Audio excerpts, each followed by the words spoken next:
Baluwa ya Pawulo omutume ey'olubereberye eri Abasessaloniika. Essula esooka. Pawulo ne Silwano ne Timoseewo eri ekkanisa ey'Abasessaloniika eri mu Katonda Kitaffe ne Mukama waffe Yesu Kristo. Ekisa kibeerenga gye muli n'emirembe. Twebaza Katonda ku lwammwe mwenna ennaku zonna nga tuboogerako mu kusaba kwaffe, nga tujjukira bulijjo omulimu gwammwe ogw'okukkiriza n'okufuba kw'okwagala n'okugumiikiriza okw'essuubi lya Mukama waffe Yesu Kristo mu maaso ga Katonda era Kitaffe, nga tumanyi abooluganda abaagalwa Katonda okulondebwa kwammwe, kubanga enjiri yaffe teyajja gye muli mu kigambo bugambo, wabula era ne mu maanyi ne mu Mwoyo Omutukuvu ne mu kutegeerera ddala okungi nga bwe mumanyi bwe twali gye muli ku lwammwe. Nammwe ne mutugoberera ffe ne Mukama waffe bwe mwatwalira ekigambo mu kubonaabona okungi n'essanyu ery'Omwoyo Omutukuvu, mwe n'okuba ne muba ekyokulabirako eri abakkiriza bonna mu Makedoni ne mu Akaya. Kubanga gye muli yava eddoboozi ly'ekigambo kya Mukama waffe, si mu Makedoni ne mu Akaya yokka, naye mu buli kifo okukkiriza kwammwe eri Katonda kwabona, bwe tutyo ne tutabaako kigambo kye tubeetaaga okwogera. Kubanga bo bokka baawulira ebyaffe okuyingira kwaffe gye muli bwe kwali, era ne bwe mwakyukira Katonda okuleka ebifaananyi, okuweerezanga Katonda omulamu ow'amazima, n'okulindiriranga Omwana we okuva mu ggulu, bwe yazuukiza mu bafu, Yesu atulokola mu busungu obugenda okujja.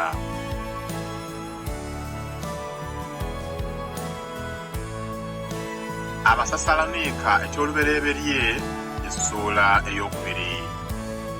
Kubanga mmwe mwekka abooluganda mumanyi ng'okuyingira kwaffe gye muli tekwali kwa bwereere, naye bwe twamala okubonaabona n'okugirirwa ekyejo mu Firipi, nga bwe mumanyi ne tugumira mu Katonda waffe okubuulira gye muli enjiri ya Katonda mu kufuba okungi.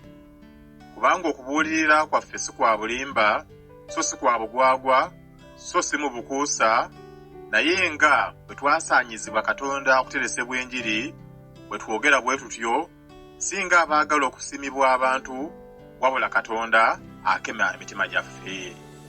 Kubanga tetubeeranga na kigambo eky'okwegonza, nga bwe mumanyi, newankubadde n'ensonga ey'okukisa okwegomba, Katonda ye mujulirwa, newankubadde nga tunoonya ekitiibwa eri abantu, newankubadde eri mmwe, newankubadde eri abalala, twandiyinzizza okubazitoowerera ng'abatume ba Kristo.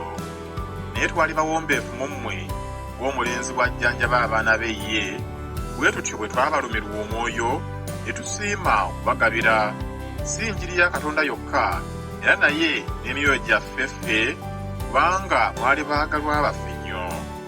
Kubanga mujjukira abooluganda okufuba kwaffe n'okutegana bwe twakolanga emirimu emisana n'ekiro, obutasitooweranga muntu yenna ku mmwe, ne tubabuuliranga enjiri ya Katonda.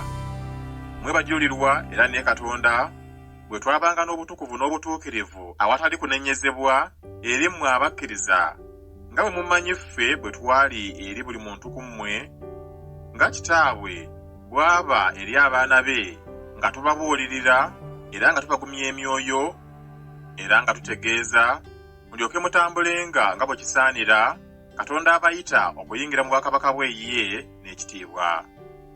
Naffe kituva twebaza Katonda obutayosa, kubanga bwe mwaweebwa ffe ekigambo eky'okuwulirwa ky'ekya Katonda, temwakitoola nga kigambo ky'abantu, naye nga bwe kiri amazima ekigambo kya Katonda, n'okukola ekikolera mu mmwe abakkiriza.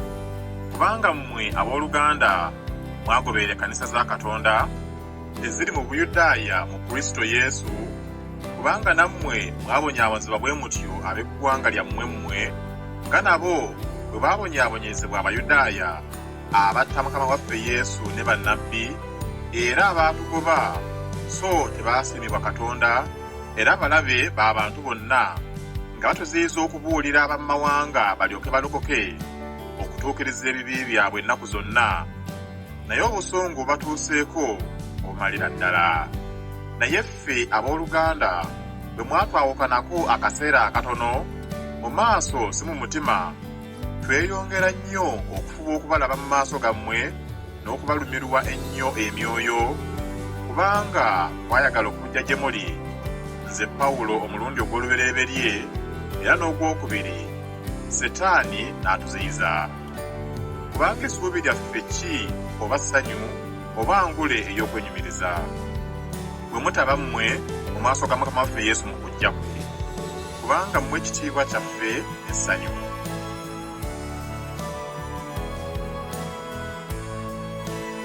Abasesalonika eky'olubereberye essula eyokusatu.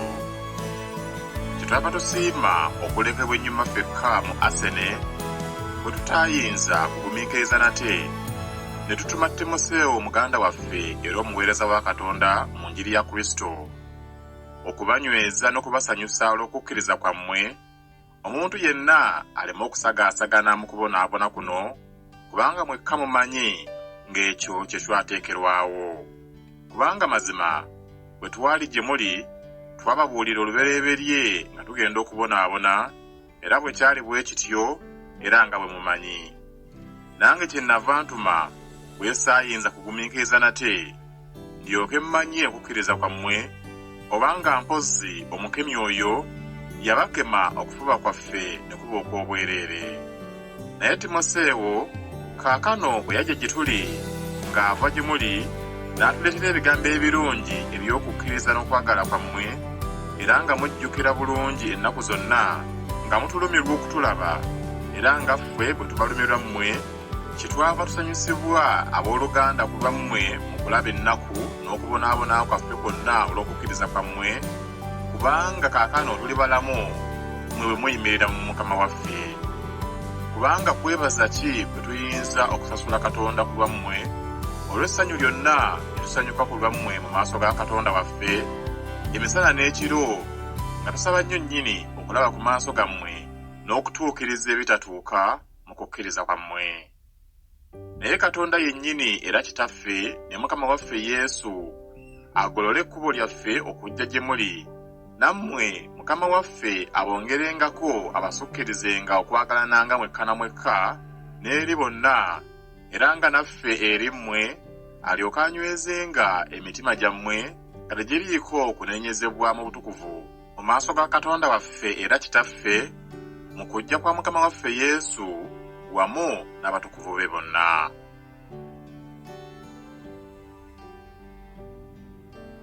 Abasesalonika eky'olubereberye essula ey'okuna.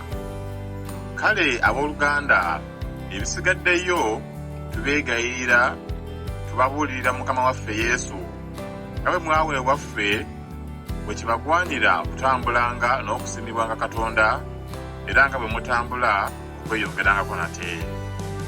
Kubanga mumanyi ebiragiro bwe biri bye twabalagira ku bwa Mukama waffe Yesu. Kubanga ekyo Katonda ky'ayagala, okutukuzibwa kwammwe, okwewalanga obwenzi, buli muntu ku mmwe okumanyanga okufuga omubiri gwe ye mutukuvu n'ekitiibwa, si mu mululu ogw'okwegomba, era ng'amawanga agatamanyi Katonda alemenga okuyingirira muganda we newankubadde okumusobyako mu kigambo ekyo, kubanga Mukama waffe awalana eggwanga ly'ebyo byonna, era nga bwe twasooka okubabuulira n'okutegeereza ddala. Kubanga Katonda teyatuyitira bugwagwa wabula mu butukuvu. Kale agaana tagaana muntu wabula Katonda abawa omwoyo gw'omutukuvu. Naye okuwandiikirwa ku by'okwagalananga abooluganda, okwo temukwetaaga, kubanga mmwe mwekka mwayigirizibwa Katonda okwagalananga, kubanga n'okukola mukola bwe mutyo abooluganda bonna ab'omu Makedoni yonna. Naye tubabuulirira abooluganda okweyongeranga okusukkirira, era mwegombe okukakkananga n'okukolanga ebyammwe mmwe, n'okukolanga emirimu n'emikono gyammwe nga bwe twabalagira, mulyoke mutambulirenga mu mpisa ennungi eri ab'ebweru nga temuliiko kye mwetaaga. Naye tetwagala mmwe obutategeera abooluganda ebyabo abeebaka, mulemenga okunakuwala era ng'abalala abatalina ssuubi. Kubanga bwe tukkiriza nga Yesu yafa n'azuukira, era Katonda alireeta bw'ati abeebaka ku bwa Yesu wamu naye. Kubanga ekyo kye tubabuulira mu kigambo kya Mukama waffe, nga ffe abalamu abaasigalawo okutuusa okujja kwa Mukama waffe tetulisooka abeebaka. Kubanga Mukama waffe yennyini alikka okuva mu ggulu n'okwogera waggulu n'eddoboozi lya malayika omukulu n'ekkondeere lya Katonda, n'abo abaafiira mu Kristo ne balisooka okuzuukira, naffe abalamu abaasigalawo ne tulyoka tutwalibwamu nabo mu bire okusisinkana Mukama waffe mu bbanga. Kale bwe tutyo tunaabeeranga ne Mukama waffe ennaku zonna. Kale musanyusaganenga mwekka na mwekka n'ebigambo bino.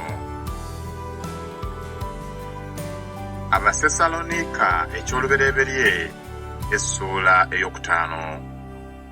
Naye ebyentuuko n'ebiro abooluganda temwetaaga kubiwandiikirwa, kubanga mwekka mumanyidde ddala ng'olunaku lwa Mukama waffe lujja ng'omubbi ekiro bwe lutyo. Bwe baliba nga boogera nti mirembe siwali kabi, okuzikiriza okw'amangu ne kulyoka kubajjira, ng'okulumwa bwe kujjira omukazi ali olubuto, so tebaliwona n'akatono.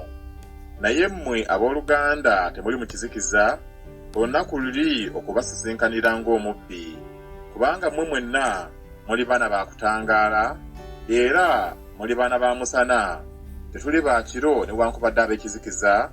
Kale nno tulemenga okwebaka ng'abalala, naye tutunulenga tulemenga okutamiira. Kubanga abeebaka beebaka kiro, n'abatamiira batamiira kiro. Naye ffe kubanga tuli ba musana tulemenga okutamiira, nga twambadde ekyomukifuba ky'okukkiriza n'okwagala, n'enkoofiira essuubi ly'obulokozi. Kubanga ffe Katonda teyatuteekerawo busungu, wabula okuweebwa obulokozi ku bwa Mukama waffe Yesu Kristo, eyatufiirira ffe bwe tutunula oba bwe twebaka, tulyoke tubeera abalamu wamu naye. Kale musanyuseganenga era muzimbaganenga buli muntu munne, era nga bwe mukola. Naye tubeegayirira abooluganda okumanyanga abafuba okukola emirimu mu mmwe, ababafuga mu Mukama waffe, abababuulirira n'okubassangamu ekitiibwa nnyo nnyini mu kwagala olw'omulimu gwabwe. Mubeerenga n'emirembe mu mmwe. Era tubabuulirira abooluganda, munenyenga abatatambula bulungi, mugumyenga balina omwoyo omunafu, muyambenga abatalina maanyi, mugumiikirizenga eri bonna. Mulabe omuntu yenna alemenga okuwala n'ekibi olw'ekibi, naye ennaku zonna mugobererenga ekirungi mwekka na mwekka eri bonna. Musanyukenga ennaku zonna, musabenga obutayosa, mwebazenga mu kigambo kyonna kyonna, kubanga ekyo Katonda ky'abaagaliza mu Kristo Yesu gye muli. Temuzikizanga mwoyo, temunyuumanga bunnabbi, mugezengako ku bigambo byonna, munywerezenga ddala ekirungi, mwewalenga buli ngeri ya bubi. Era Katonda ow'emirembe yennyini abatuukirize ddala, era omwoyo gwammwe n'obulamu n'omubiri byonna awamu bikuumibwenga awatali kunenyezebwa mu kujja kwa Mukama waffe Yesu Kristo. Abayita mwesigwa n'okukola y'alikola. Abooluganda mutusabirenga. Mulamuse abooluganda bonna n'okunywegera okutukuvu. Balayiza Mukama waffe okusomera ebbaluwa eno abooluganda bonna. Ekisa kya Mukama waffe Yesu Kristo kibeerenga amu nammwe.